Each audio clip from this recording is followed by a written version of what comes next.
Everyone welcome to the channel Nitish education 27। Friends, मैं इस channel पर UGC NET paper first and paper 2 education की तैयारी करवाता हूँ। साथ ही साथ all over India PhD admissions and all type of teaching vacancies like professor, associate professor, assistant professor. साथ ही साथ एनटीए यूजीसी नेट से रिलेटेड किसी भी प्रकार की रेगुलर अपडेट्स को आप लोगों तक पहुँचाता रहता हूँ। तो मेक श्योर आप लोग चैनल को जरूर सब्सक्राइब, लाइक एंड शेयर कर लीजिए। स्टार्ट करते हैं।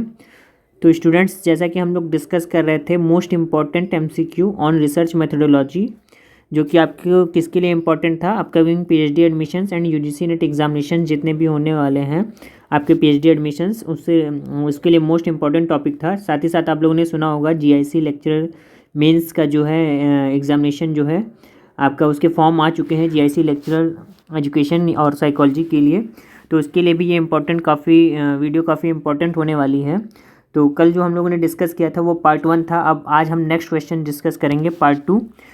वीडियो स्टार्ट करने से पहले मैं आपको बताना चाहता हूँ, आज जो हम लोग क्वेश्चन डिस्कस करेंगे 2018 में जो यूजीसी नेट के क्वेश्चंस पूछे गए हैं रिसर्च मेथोडोलॉजी एप्टीट्यूड से रिलेटेड, चाहे वो एजुकेशन डिसिप्लिन में पूछे गए हों, चाहे वो साइकोलॉजी डिसिप्लिन में, या फिर यूजीसी नेट पेपर फर्स्ट में जो पूछे गए हैं, तो उससे रिलेटेड क्वेश्चंस को मैंने इसमें इंक्लूड कर रखा है।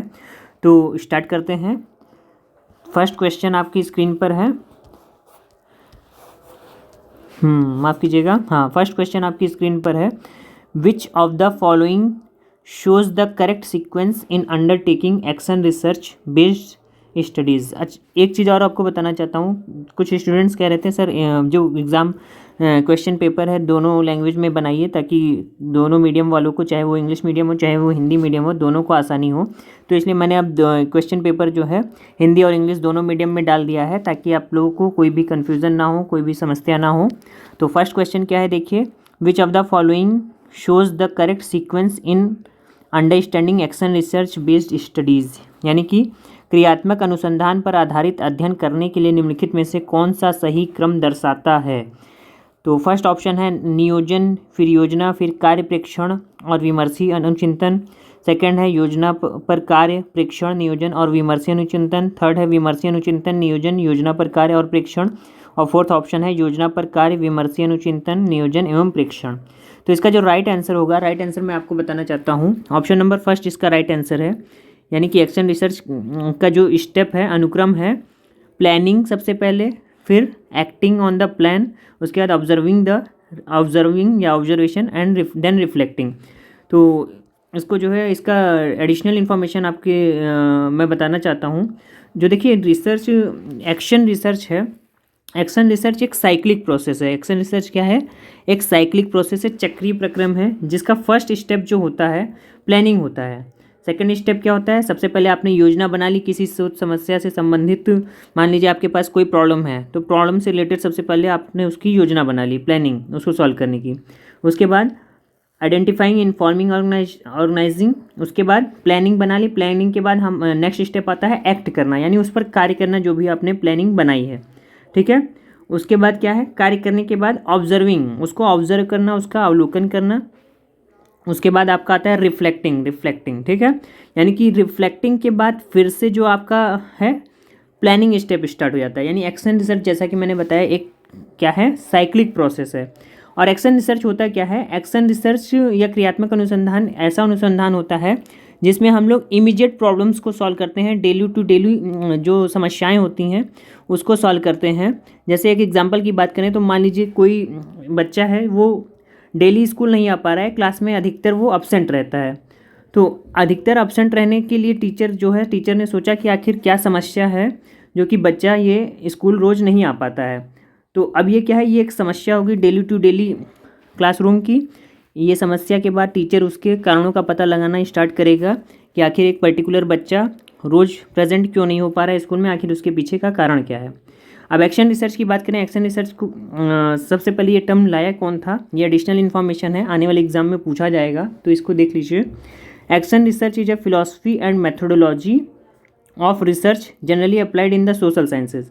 यानी कि एक्शन रिसर्च क्या है, एक ऐसा दर्शन है, ऐसी फिलॉसफी है, एक ऐसी मेथोडोलॉजी है जो कि शोध में सोशल साइंस यानी कि सामाजिक विज्ञान के क्षेत्र में बहुत ही यूज़ किया जाता है इसे।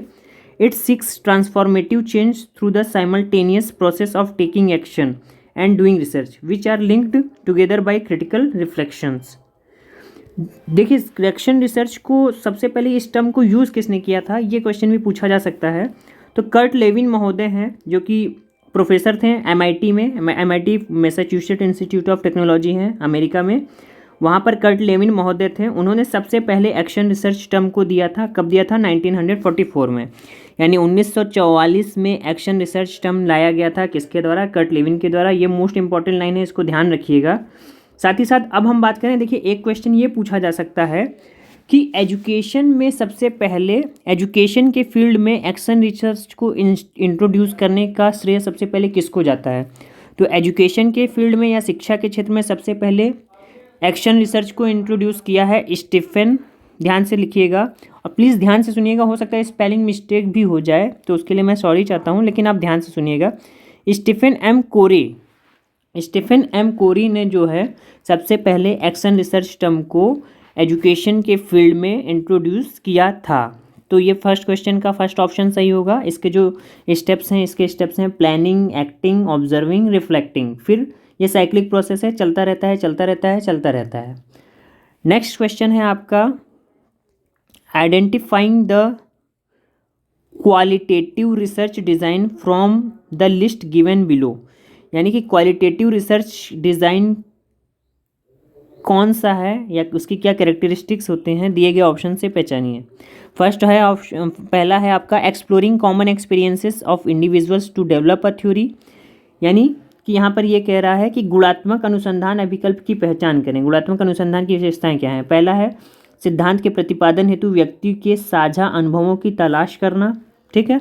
सेकंड ऑप्शन है आपका controlling, manipulating, observing and measuring the effect, यानी कि नियंत्रण करना, हेरफेर लाना, प्रेक्षण तथा प्रभाव का मापन करना। थर्ड ऑप्शन है आपका exploring the shared culture of a group of people, यानी कि एक समूह के लोगों को साझी संस्कृति की तलाश करना। फोर्थ ऑप्शन है exploring individual stories to describe the lives of people, यानी कि लोगों के जीवन का वर्णन करने के लिए व्यक्तियों की कहानियों की तलाश करना। और नेक्स्ट ऑप्शन है आपका extending generalisation from sample to population, यानी प्रतिदर्श से जनसंख्या तक सामान्यीकरण का विस्तार करना। तो कुल मिला के मोटा मोटा क्वेश्चन ये पूछा गया है कि क्वालिटेटिव रिसर्च डिज़ाइन की खासियत क्या क्या है, इसमें से आपको पहचानना है। तो इसका जो राइट आंसर होगा ऑप्शन नंबर फर्स्ट है, यानी पहला, तीसरा और चौथा जो ऑप्शन है वो सही है, पहला, तीसरा और चौथा ऑप्शन।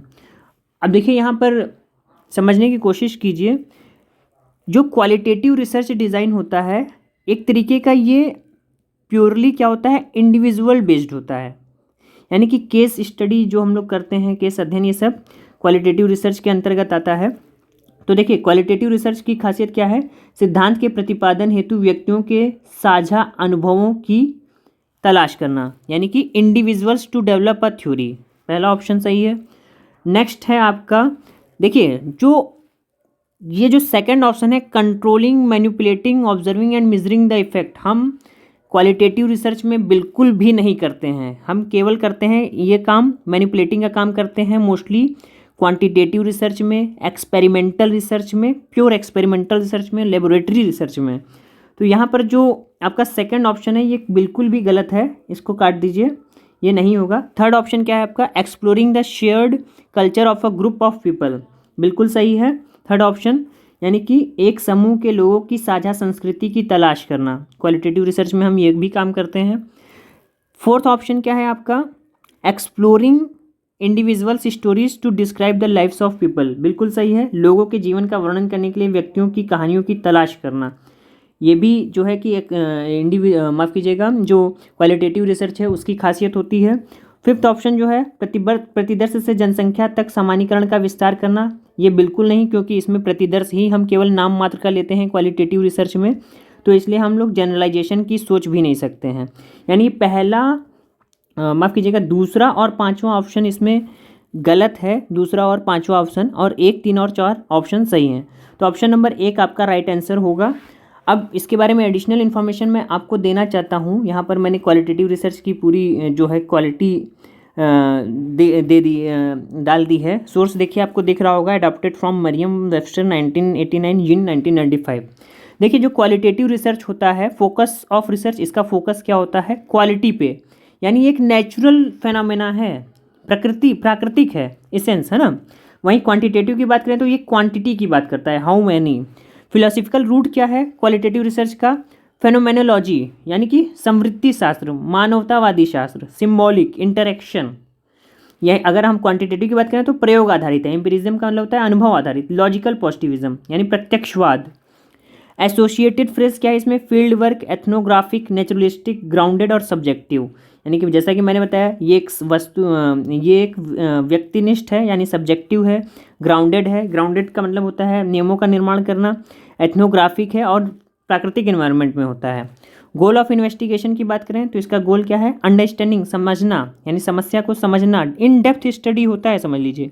जो क्वालिटेटिव रिसर्च होता है, इन डेप्थ सर्वे, इसके एग्जाम्पल हैं डिस्कवरी, हाइपोथेसिस जनरेटिंग, ये काम है क्वालिटेटिव रिसर्च का। डिज़ाइन कैरेक्टरिस्टिक्स की बात करें तो फ्लेक्सिबल अप्रोच है, इवॉल्विंग, इमर्जेंट, ठीक है।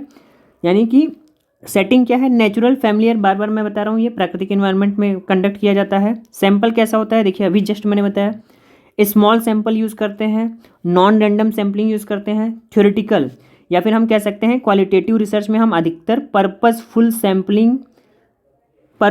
सैम्पलिंग यूज़ करते हैं, ठीक है। ये क्वेश्चन पूछा जा सकता है तो ध्यान से सुनिएगा। क्वालिटेटिव रिसर्च में मोस्टली हम लोग पर्पसिव सैम्पलिंग यूज़ करते हैं सब्जेक्ट्स जो सैंपल है सेलेक्ट करने के लिए। डेटा कलेक्शन की बात करें तो इसमें क्या है, researcher as a primary instrument, interviews और ऑब्जर्वेशन हम लोग यूज़ करते हैं डेटा कलेक्शन के लिए। इंटरव्यूज़ और ऑब्जर्वेशन, देखिए मोस्ट इंपॉर्टेंट क्वेश्चंस यहाँ से बन कर आ रहे हैं, ये पूछा जा सकता है आपका। क्वालिटेटिव रिसर्च में हम लोग डेटा कलेक्शन के लिए कौन सा टूल यूज़ करते हैं, तो इंटरव्यू और ऑब्जर्वेशन यूज़ करते हैं।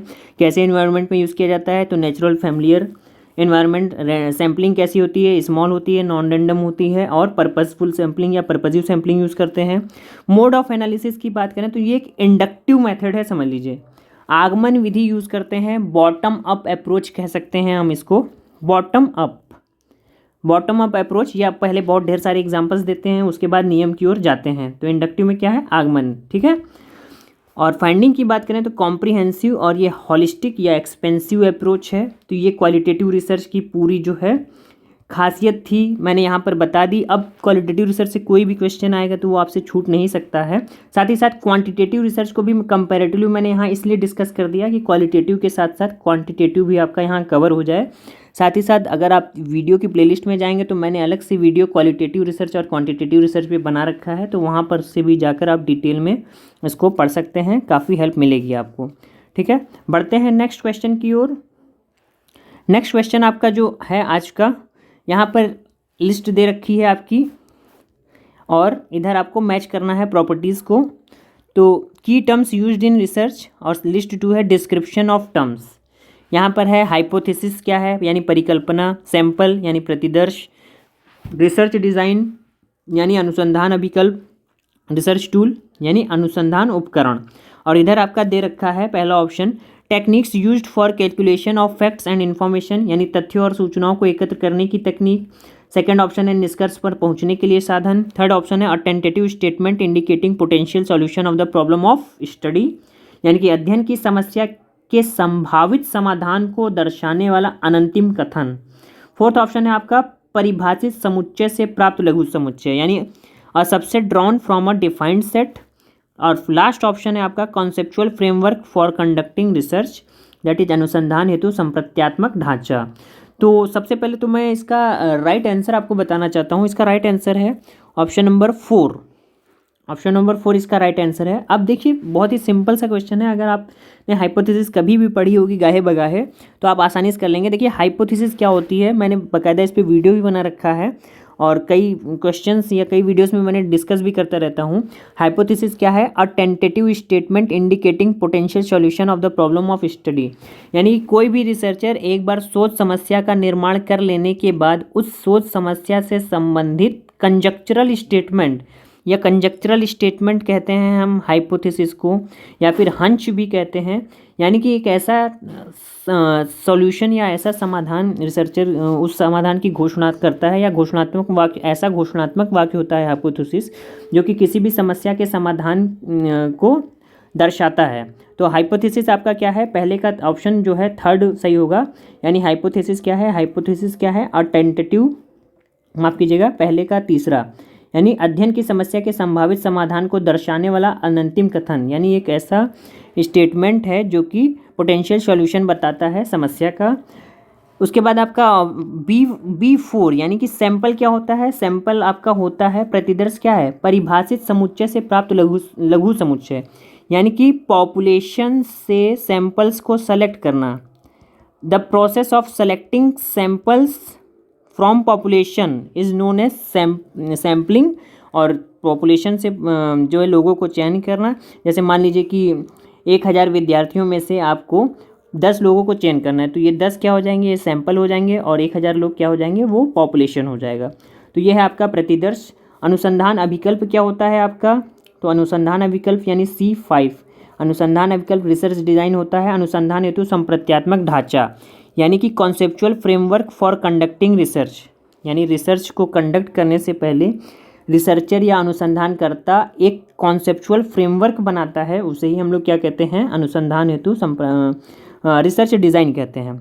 और डी है आपका डी फर्स्ट, यानी कि अनुसंधान उपकरण, रिसर्च टूल क्या होता है, रिसर्च टूल एक ऐसी टेक्निक होती है, यानी techniques used for collection of facts and information, यानी सूचनाओं और तथ्यों को एकत्र करने की जो टेक्निक होती है वो अनुसंधान उपकरण कहलाती है। तो ऑप्शन नंबर 4 इसका राइट आंसर होगा। ठीक है, इसका आंसर क्या होगा, राइट आंसर ऑप्शन नंबर 4 इसका राइट आंसर होगा। बढ़ते हैं नेक्स्ट क्वेश्चन की ओर। तो नेक्स्ट क्वेश्चन आपका पूछा गया है, A teacher finds that the distribution of scores for a self-made test is positively skewed. What inference he or she should make about the difficulty level of this test? Hindi में ये question है, एक अध्यापक है जो कि यह पाता है कि उसके एक स्वनिर्मित परीक्षण हेतु प्राप्तांकों के वितरण में सकारात्मक रूप से एक और धनात्मक झुकाव है एक और। इस परीक्षण की क्लिष्टता स्तर के विषय में उसे क्या निष्कर्ष निकालना चाहिए। यानी सिंपल सा अगर मैं बात करूं तो इसमें ये लिखा है कि एक अध्यापक है, एक टीचर है, उसने एक सेल्फ मेड टेस्ट बनाया है जिसका जो रिजल्ट आ रहा है, परिणाम आ रहा है, वो पॉजिटिवली स्क्यूड दिखा रहा है। तो पॉजिटिवली स्क्यूड दिखाने की वजह से आप क्या निष्कर्ष निकालते हैं कि अगर कोई भी रिसर्च जो है का परिणाम पॉजिटिवली स्क्यूड दिखा रहा, तो इसका आप क्या निष्कर्ष निकालेंगे टेस्ट का। तो ऑप्शन है आपका द टेस्ट इज़ डिफ़िकल्ट, यानी वो टेस्ट डिफ़िकल्ट बना है। दूसरा, परीक्षण का स्तर सरल है, यानी टेस्ट इजी है। या फिर the test is moderate difficulty. या फिर चौथा ऑप्शन है the test is moderately of low difficulty. तो इसका जो राइट आंसर है, सबसे पहले वो मैं आपको बताना चाहता हूँ, ऑप्शन नंबर 1 इसका राइट आंसर है। यानी कि अगर टीचर कोई ऐसा टेस्ट बनाता है जिसका रिजल्ट पॉजिटिवली स्क्यूड आ रहा है, तो इससे ये परिणाम निकलता है या ये पता चलता है कि जो टेस्ट है बहुत ही कठिन बना है। ठीक है, यानी कि ऑप्शन नंबर 1 इसका राइट आंसर है।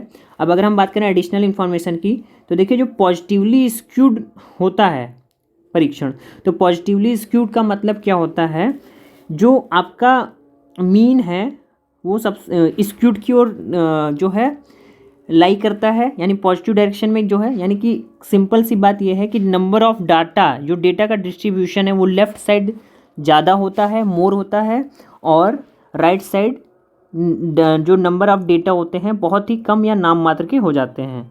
मीडियन बीच में लाई करता है, मोड जो है आपका सबसे किनारे राइट हैंड साइड पे हो जाता है। ठीक है, अब अगर हम बात करें पॉजिटिवली स्क्यूड डिस्ट्रीब्यूशन की, तो देखिए क्या है, Positively skewed distribution is a type of distribution where the mean, median and mode of the distribution are positive rather than negative or zero। यानी कि मीन, मीडियन, मोड जो है पॉजिटिव डायरेक्शन की ओर झुक जाते हैं। Data distributions occurs more on the one side of the scale with long tail on the right side. यानी कि जो पूछ होती है डेटा की राइट साइड ज़्यादा बढ़ जाती है। It is also known as the right skewed distribution, इसे राइट स्क्यूड डिस्ट्रीब्यूशन भी कहते हैं। Where the mean is generally there to the right side of the median of the data. और मीन कहाँ लाई करता है, राइट साइड किसके, median के, ठीक है। मीन देखिए कहाँ राइट साइड है, मीडियन के, मीन जो है मीडियन के राइट साइड है, ठीक है। अब इसका देखिए एक फार्मूला होता है, वो जान लीजिए क्या होता है फार्मूला। स्क्यू का जो फार्मूला होता है स्क्यूनेस का, 3 इंटू मीन माइनस मीडियन, ये वाला formula, skew equal to 3 multiply by mean minus median upon standard deviation, ठीक है। और अगर हम बात करें एडिशनल इन्फॉर्मेशन की बात करें तो यहाँ आपको बताना चाहता हूँ स्क्यूनेस के कई फार्मूले होते हैं इन टर्म्स ऑफ, अगर हम बात करें स्क्यूनेस को इन टर्म्स ऑफ परसेंटाइल, तो स्क्यूनेस इक्वल टू होता है, ध्यान से लिखिएगा please, P90 plus P10 divide by 2 minus P50। Skewness का एक फार्मूला होता है, परसेंटाइल के टर्म में ये होता है। डेसाइल के टर्म में बात करें तो D9 minus D1 upon 2 minus D5, एक फार्मूला ये होता है। साथ ही साथ एक फार्मूला जो हम लोगों ने पढ़ा 3 into mean minus median MD divide by mean minus median divide by standard deviation. तो ये 3 फार्मूले होते हैं स्क्यूनेस के। अब इससे रिलेटेड अगर क्वेश्चन आता है तो आप ज़रूर इसको सॉल्व कर लेंगे, मेरा पूरा विश्वास है। और ये सारे फार्मूले आप लोग लिख लीजिएगा ध्यान से समझ कर, ठीक है। ऑप्शन नंबर 1 इसका जो है राइट आंसर होगा। ये सारे आपके एडिशनल इन्फॉर्मेशन है। नेक्स्ट क्वेश्चन है आपका, a researcher reports her research finding to the research audience in such a way that his personal views are necessarily getting supported, this would involve issue relating to। Hindi में बात करें तो क्या है, देखिए इसमें लिखा है, एक शोधकर्ता या अनुसंधानकर्ता शोध परिणामों को इस तरह से प्रस्तुत करता है कि उसका व्यक्तिगत दृष्टिकोण अवश्यमेव संपुष्ट हो जाए। ऐसी दशा में निम्नलिखित में से कौन सा मुद्दा संबंधित होगा। अब क्वेश्चन को ध्यान से समझिए क्या है। एक रिसर्चर उसमें अपनी बायसिंग डालना चाह रहा है ना, पक्षपात करना चाह रहा है, यानी अपने व्यक्तिगत विचारों को डालना चाह रहा है। मतलब वो अपने रिसर्च रिपोर्ट में अपने विचारों को डालना चाह रहा है, अपनी थिंकिंग को डालना चाह रहा है। तो ये क्या दर्शाता है। ऑप्शन ए है टेक्निकल एब्रेशन यानी टेक्निकल त्रुटि, सेकंड है रिसर्च एथिक्स शोध नैतिकता, थर्ड है साइंटिफिक रिगोर यानी कि वैज्ञानिक कठिनाई, और फोर्थ ऑप्शन है आपका पर्सनल प्रीडिलेक्शन यानी व्यक्तिगत पूर्वाग्रह। तो राइट आंसर क्या होगा यहाँ पर आप बताइए सोचकर, तब तक के लिए मैं बता देता हूँ इसका राइट आंसर क्या होगा। राइट आंसर इसका होगा रिसर्च एथिक्स है ये, यानी कि वो रिसर्चर जो है रिसर्च एथिक्स के खिलाफ जा रहा है। यानी कि एक अनुसंधानकर्ता यदि शोध परिणामों को इस तरह से प्रस्तुत करता है कि उसका व्यक्तिगत दृष्टिकोण अवश्यमेव संपुष्ट हो जाए, तो ये रिसर्च एथिक्स के खिलाफ जाने की बात होगी। यानी किसी भी रिसर्च में रिसर्च एथिक्स होता क्या है। रिसर्च एथिक्स देखिए होता क्या है, एक तो इन्फॉर्म कंसेंट यानी कि रिसर्चर या जो भी शोध जो भी सैंपल्स हैं उनको पूर्व सूचना दी जानी चाहिए रिसर्च से रिलेटेड, जस्टिस होना चाहिए, रेगुलेशन होना चाहिए, रूल्स होने चाहिए, डिग्निटी होनी चाहिए, कॉन्फिडेंशियलिटी यानी गोपनीयता बनी रहनी चाहिए, और values, privacy, honesty, beneficiary, autonomy, ये रिसर्च एथिक्स हैं। इस और भी कई हैं लेकिन यहाँ पर मैंने कुछ ही डिस्कस किए हैं, बाकी जो है इस पर भी मैंने अच्छा खासा वीडियो बना रखा है। अपनी वीडियो की प्लेलिस्ट में एक बार जरूर जाइए, रिसर्च एथिक्स के पूरा डिटेल वीडियो मैंने बना रखा है, तो वहाँ जब आप जाएंगे तो आपको काफ़ी अच्छे से समझ में आ जाएगा। फिलहाल के लिए ऑप्शन नंबर 2 यहाँ पर राइट आंसर होगा। बढ़ते हैं नेक्स्ट क्वेश्चन की ओर। देखिए बहुत ही अच्छा क्वेश्चन है, ये न्यूमेरिकल है। क्या न्यूमेरिकल है, देखिए अब न्यूमेरिकल में हिंदी वर्जन, अच्छा चलिए ठीक है देख लेते हैं। देखिए यहाँ पर टेबल दे रखा है, given below a summary of ANOVA for 4 groups of student tested in research product. यहाँ पर एनोवा टेस्ट अप्लाई करने के बाद कुछ रिजल्ट मिले हैं, उसमें दिया गया है ये आपका बिटवीन ग्रुप्स हैं यानी समूह के मध्य परस्पर, और ये समूह के विदर विद इन ग्रुप्स हैं। यहाँ पर सम ऑफ स्क्वायर्स की वैल्यू दे रखी है बिटवीन ग्रुप की और ये विद इन ग्रुप की, डिग्री ऑफ फ्रीडम दे रखा है बिटवीन ग्रुप का और विद इन ग्रुप का, इसी तरीके से मीन स्क्वायर ऑफ स्क्वायर्स दे रखा है विद इन ग्रुप का और विद इन ग्रुप का। अब बात करें आगे तो देखिए क्या है यहाँ पर पूछा है क्वेश्चन, मेन क्वेश्चन की तरफ बढ़ते हैं। तो क्वेश्चन क्या पूछा है, क्वेश्चन आपसे पूछा है what will be the value of F for above data, यानी कि एफ रेशियो की वैल्यू क्या होगी अबाउ डेटा से आप क्या निकालेंगे। तो देखिए इसका सिंपल सा फार्मूला होता है, यहाँ ऑप्शन दे रखा है 76/122, 3/16, 3/23/0.33 डिवाइड बाई 7.62 और 7.62 डिवाइड बाई 23.33। तो इसका जो फार्मूला होता है उसको पहले हम लोग देख लेते हैं ताकि आपको क्वेश्चन आसानी से समझ में आ जाए। देखिए mean square and F ratio. F ratio होता क्या है, एफ रेशियो क्या होता है, देखिए एफ रेशियो केवल हमें यह बताता है कि ग्रुप्स के मध्य सिग्निफिकेंट डिफरेंस है या नहीं है, यानी किसी भी दो ग्रुप या दो से अधिक ग्रुपों के बीच में सार्थकता का अंतर है या नहीं है। इस बात का पता हमें किससे चलता है, हमें पता चलता है एफ टेस्ट से, ठीक है। एफ टेस्ट से पता चलता है। जब हमें ये पता चल जाता है दो या दो से अधिक ग्रुपों के बीच में सार्थकता का अंतर है, तो फिर उसके बाद हम अप्लाई करते हैं टी टेस्ट। लेकिन केवल सार्थकता का अंतर पता लगाने के लिए हम क्या करते हैं, ध्यान से सुनिएगा, ग्रुपों के मध्य में, समूहों के मध्य में सार्थकता का अंतर पता लगाने के लिए एफ रेशियो या एफ टेस्ट का यूज़ किया जाता है। उसके बाद क्या करते हैं, अब देखिए यहाँ पर एफ रेशियो पूछा है। एफ रेशियो का जो फार्मूला होता है अगर हम बात करें तो यहाँ पे मैं फाइनल फार्मूला पहले लिख दे रहा हूँ। एफ रेशियो का फार्मूला होता है आपका sum of square between divide by sum of square within. इसको और एलोबरेट करेंगे तो हम ऐसे लिखेंगे मीन ऑफ स्क्वायर, माफ़ कीजिएगा, इसको हम और एलोबरेट करें तो यहाँ पर लिख देंगे sum of square between divide by degree of freedom between, और इसी तरीके से sum of square within divide by degree of freedom within. ये बेसिकली फार्मूला होता है और यहाँ पर सारी वैल्यू आपके सामने दे रखी है। जैसे अगर हम वैल्यू की बात करें तो यहाँ पर देखिए ये चार्ट में सारी वैल्यू आपकी दे रखी है 76, 3 और 23। तो अब सबसे पहले इसको सॉल्व करते हैं। तो यहाँ पर जब आप फार्मूले में रखेंगे sum of square between upon degree of freedom between, पहले बिटवीन वाला रखना है।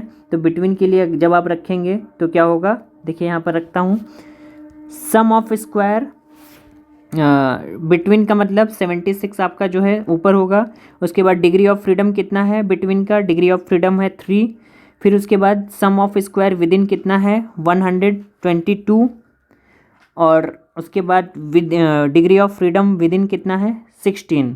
जब आप इसको सॉल्व करेंगे तो ये क्या हो जाएगा, देखिए 3 2 जा 6 और 1 कैरी 3 5 जा 15.33 जा यानी 25.33। इसी तरीके से इसको जब आप सॉल्व करेंगे तो 16 सत्ते 112, ठीक है, और 10 बचा और 16 छंग 96, 4 बचा, 16 दूनी 32 यानी 7.62। तो फाइनल आंसर क्या आ रहा है आपका 25.33 डिवाइड बाई 7.62। अब ऑप्शन देखते हैं हम लोग, क्या ऑप्शन है यहाँ पर। ऑप्शन की बात करें तो यहाँ पर देखिए ऑप्शन नंबर 3 को ध्यान से देखिए, 23.33 डिवाइड बाई 7.62 ये अप्रॉक्सीमेट वैल्यू है किसके आसपास, हमारा आंसर आ रहा है 25.33 डिवाइड बाई 7.62। तो मोस्ट अप्रोप्रिएट जो अप्रॉक्सीमेट वैल्यू होगी, क्योंकि हमारा डिनोमिनेटर जो है एग्जैक्टली सही आ रहा है, और राउंड ऑफ अगर वैल्यू लें, क्योंकि ऑप्शन में जो है यूजीसी नेट ने जो है ऑप्शन में 23.33 दिया था और इसको ही सही आंसर माना है, तो ऑप्शन नंबर सी जो है इसका राइट आंसर होगा थर्ड, 23.33 डिवाइड बाई 7.62। हम लोग का भी आंसर यही आ रहा है। राउंड डाउन जब हम इसको करेंगे, राउंड डाउन का मतलब होता है इसको हम लोग नियर अबाउट 23 के पास ले जाएंगे, तो सबसे कम वैल्यू जो है 23.32 ही हमें दिख रही है। तो ये इसका जो है राइट आंसर होगा, ठीक है। और यहाँ पर देखिए डायरेक्टली यहाँ पर मीन स्क्वायर इन्होंने दे रखा था 23.33 डिवाइड बाई 7.62, सॉल्व करने पर भी हमारा यही आंसर जो है आ गया है।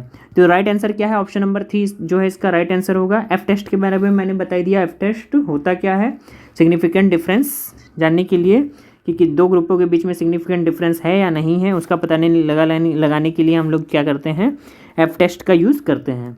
नेक्स्ट क्वेश्चन आपका पूछा गया है, which among the following is best suited for assessment of social skills, यानी कि सामाजिक कौशल के आकलन में के निम्नलिखित में से कौन सा सर्वाधिक उपयुक्त है। तो इसका जो राइट आंसर है सबसे पहले वो मैं आपको बताना चाहता हूँ, रूब्रिक्स या नियमावली जो होती है सर्वाधिक उपयुक्त होती है सोशल स्किल्स से, यानी सामाजिक कौशलों के आकलन के लिए, असेसमेंट के लिए। अब रूब्रिक्स होता क्या है उसके बारे में जान लेते हैं। तो देखिए जैसा कि आपकी स्क्रीन पर दिख रहा है, rubrics are the perfect solution for taking data on social skills, यानी कि सामाजिक कौशलों की जांच के लिए, आकलन के लिए रूब्रिक्स क्या है, परफेक्ट मेथड होता है। Rubrics include multiple skills and break down each skills in level of competence, rubrics में होता क्या है, ये एक चार्ट टाइप का होता है जिसमें कई कौशलों को एक साथ इनलिस्ट कर दिया जाता है और उन कौशलों के भी सब कौशल बना दिए जाते हैं। उसके बाद किसी भी जिसका आकलन करना होता है उसको हम लोग पॉइंट्स देने लगते हैं। देखिए जैसा कि आपके चार्ट पर यहाँ दिख रहा है, ठीक है, ये चार्ट मैंने इसीलिए यहाँ पर डिस्कस किया है। देखिए rubrics of assessment of social skills, यहाँ पर हमने जो है कि कई पॉइंट बना दिए, यानी कौन कौन सी skill, knowledge skill, application of transfer of skills, participation, cooperation, attitudes and values. और यहाँ पर हमने ग्रेडिंग दे दी है। अगर ए बहुत अच्छा कर रहा है तो उसे ए ग्रेड दिया जाएगा, उससे कम कर रहा है तो बी ग्रेड, यानी 90 to 100% या 5 से 4.1 के बीच में है तो ए, सी है यानी 70 से 79, यानी कि on the basis of performance of the person, यानी किसी भी व्यक्ति के सामाजिक कौशलों के प्रदर्शन के आधार पर हम एक चार्ट बनाते हैं और उसका आकलन करते हैं जिसे हम रूब्रिक कहते हैं। रूब्रिक ही बेस्ट मेथड है सोशल स्किल्स को जानने का, ठीक है। तो ये रूब्रिक्स है। नेक्स्ट क्वेश्चन है आपका, which method of qualitative research focuses on language and meanings that are given to text for the purpose of creating and shaping knowledge and behaviour. यानी कि गुणात्मक शोध की ऐसी कौन सी पद्धति, यानी गुणात्मक शोध की कौन सी पद्धति, कौन सा मेथड, यानी क्वालिटेटिव रिसर्च का कौन सा मेथड ऐसा है जो भाषा और उन अर्थों पर बल देता है जो ज्ञान और व्यवहार के सृजन एवं स्वरूप के उद्देश्य में आलेखित की जाती है। तो इसका जो राइट आंसर है वो आपका है डिस्कोर्स एनालिसिस होता है, 8वें का पहला। सेकंड ऑप्शन था आपका नैरेटिव रिसर्च, 4 है ग्राउंडेड और 3rd है ट्रेंड एनालिसिस। तो इसका जो राइट आंसर है प्रवचन विश्लेषण है, डिस्कोर्स एनालिसिस है। यानी डिस्कोर्स एनालिसिस गुणात्मक अनुसंधान या शोध की ऐसी पद्धति है जिसमें भाषा और उन अर्थों पर बल दिया जाता है जो ज्ञान और व्यवहार के सृजन एवं स्वरूप के उद्देश्य में से आलेखित की जाती है। अब एडिशनल इन्फॉर्मेशन की बात करें तो देखिए नैरेटिव एनालिसिस क्या होता है ये समझ लेते हैं। Narrative analysis a structure for thorough comprehension of the case, यानी ये empirical evidence in narrative form, यानी कि जो भी अनुभविक शोध है, सबूत हैं, उसे नैरेट करना केवल। Both the structural properties of the text and its subtle linguistic nonsense और no text no context no text. Grounded theory क्या होता है, a procedure for coding data and a logic for generating theory, यानी नियमों का निर्माण करने के लिए हम ग्राउंडेड थ्योरी का यूज़ करते हैं। ये क्या बताता है, reciprocal relationship between data collection and data analysis, यानी कि डेटा कलेक्शन और डेटा एनालिसिस के बीच में रेसिप्रोकल एनालिसिस रिलेशनशिप होता है। इसमें 3 बेसिक एलिमेंट क्या होते हैं, लेबल, कॉन्सेप्ट और कैटेगरी, ठीक है। नेक्स्ट अगर हम बात करें आपका, तो आपका जो है ट्रेंड एनालिसिस क्या होता है। तो देखिए ट्रेंड एनालिसिस क्या होता है, trend analysis is a method of analysis that allows traders to predict what will happen with the stock in the future. यानी कि ट्रेंड एनालिसिस एक ऐसा विश्लेषण होता है जो कि ट्रेडर्स को, व्यापारियों को प्रेडिक्शन करने में, यानी भविष्यवाणी करने में कि फ्यूचर में स्टॉक का क्या होगा। यानी शेयर मार्केट, जैसे मान लीजिए शेयर मार्केट है तो कल शेयर मार्केट में सेंसेक्स गिरेगा या बढ़ेगा, सोने का मूल्य क्या होगा, बिटकॉइन क्या होगा, इसके बारे में अंदाज़ा लगाना, पूर्व कथन करना, प्रेडिक्शन करना ही क्या कहलाता है, ट्रेंड एनालिसिस का काम है। इसी के आधार पर हम लोग प्रेडिक्शन करते हैं। हवाई जहाज़ ऊपर से गुजर रहा है तो आवाज़ हो सकता है धीमी हो जाए, तो प्लीज़ ध्यान से सुनिएगा। Trend analysis is based on historical data about the stocks performance. Trend analysis किस पे बेस्ड होता है, हिस्टोरिकल डेटा पर बेस्ड होता है, जो कि स्टॉक्स परफॉर्मेंस जो भी बेस्ड, जैसे मान लीजिए आज से पिछले 10 दिन का शेयर मार्केट क्या रहा है, उसके आधार पर हम आने वाले 3-4 दिनों का अंदाज़ा लगा लेते हैं, ट्रेडर्स अंदाज़ा लगा लेते हैं। The overall trends of the market and particular indicators with in the market. तो ये इसका जो राइट आंसर है प्रवचन विश्लेषण है, और एडिशनल इन्फॉर्मेशन भी मैंने डिस्कस कर दी है। तो आज हम लोगों ने इतने क्वेश्चंस को डिस्कस किए हैं। साथ ही साथ मैं बताना चाहता हूँ आपको कि जब आप यूट्यूब चैनल की प्लेलिस्ट पर जाएंगे तो यहाँ रिसर्च के सारे वीडियोस पड़े हुए हैं, steps of research, meaning, characteristics, positivism यानी प्रत्यक्षवाद क्या है, उत्तर प्रत्यक्षवाद क्या है, types of research, experimental, qualitative, quantitative. देखिए क्वालिटेटिव क्वांटिटेटिव डिस्कस किया था, अभी मैं बता भी रहा था, तो उसकी डिटेल वीडियो है। हिस्टोरिकल रिसर्च है, वेरिएबल क्या होते हैं, हाइपोथेसिस क्या होता है, सैम्पलिंग क्या है, रिसर्च एथिक्स क्या है, ये सारे वीडियोज़ यहाँ पर पड़े हुए हैं। टाइप्स ऑफ रिसर्च कितने प्रकार के हैं, तो प्लीज़ एक बार ज़रूर चैनल पर विजिट करिए, आपको कंटेंट अच्छे लगेंगे। और यदि आज के वीडियो से रिलेटेड कन्फ्यूज़न है, कोई क्वेश्चन पूछना है आपको, तो कमेंट के द्वारा मुझसे पूछ सकते हैं। और इसी प्रकार की रेगुलर अपडेट्स पाने के लिए ज़रूर चैनल को सब्सक्राइब कीजिए। PhD नोटिफिकेशंस किसी प्रकार की रेगुलर अपडेट्स पाने के लिए। आपका दिन शुभ हो, मिलते हैं नेक्स्ट वीडियो में, धन्यवाद।